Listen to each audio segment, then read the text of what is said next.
Welcome to the very first episode of Stories That Heal. Have you ever wondered, can one person change the way the whole world think about healing? मैंने भी नहीं सोचा था. When we hear the word doctor, we usually think about white coats, surgeries, prescriptions, hospitals. But one doctor spent his entire life asking a different question. What if kindness was also a part of the treatment? This is the story of Patch Adams, a story that reminded millions of people, including me, that healing is not only science, sometimes it's humanity.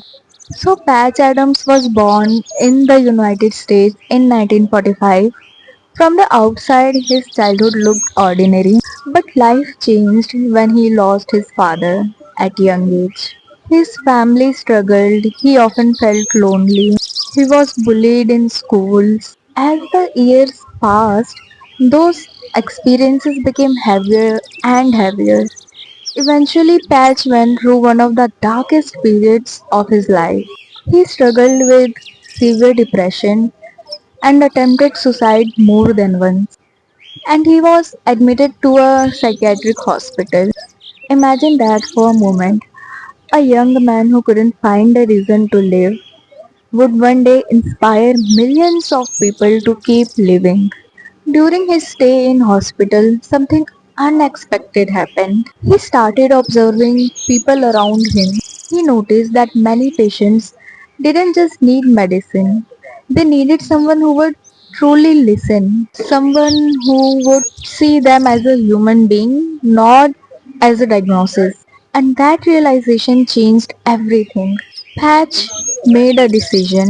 If he ever became a doctor, he wanted to treat the person before treating the illness. He enrolled in a medical school, but from the very beginning, he questioned the way traditional healthcare worked. Why did hospitals have to feel so cold? Why were doctors expected to appear distant? Why couldn't laughter exist inside a hospital?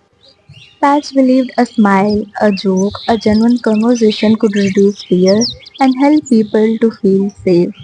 Not because laughter cures every disease, but because emotional connection matters.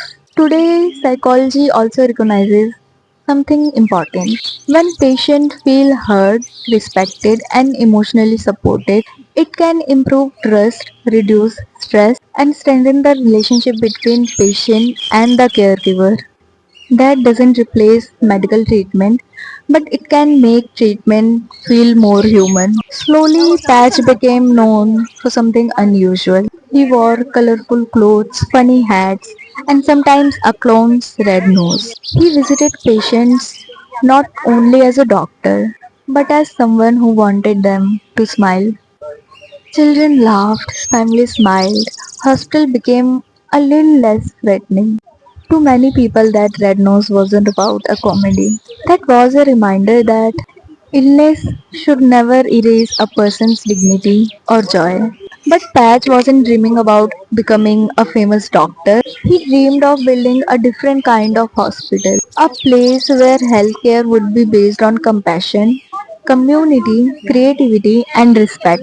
And this dream became the Kazantech Institute. His vision was ambitious, a healthcare system where patients were cared for as the whole people and where financial barriers wouldn't define who received the care. Even though building that vision has been challenging, it inspired countless healthcare professionals, volunteers, and students around the world to think differently about medicines. Of course, not everyone agreed with Patch Adams. Some doctors and professionals criticized parts of his approach. They worried that people might misunderstood his message and think laughter could replace proper medical care. Patch himself consistently said that wasn't his point. His message wasn't forget medicine. His message was don't forget the human being behind the illness.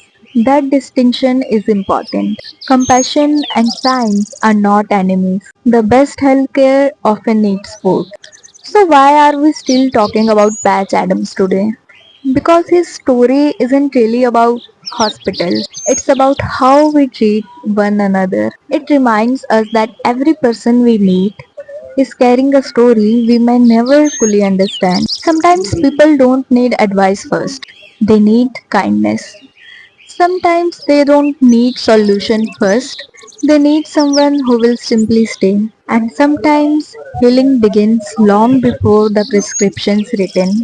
When I first heard about Patch Adams, something changed inside me. His story made me more curious about the psychology. It made me wonder how a conversation, human connection, empathy could change a person's life.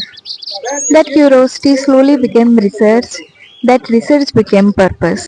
And today is one of the reason I continue study psychology and creating spaces where people feel safe to think, feel and express. One person's story quietly changed the direction of my own. Maybe that's why I created this series because I believe stories don't just give us information, they give us a new way of seeing the world. Thank you for listening to the very first episode of Stories That Heal. I'll see you in the next story. Romance Gently with Love and Solace, Belle Gilmore.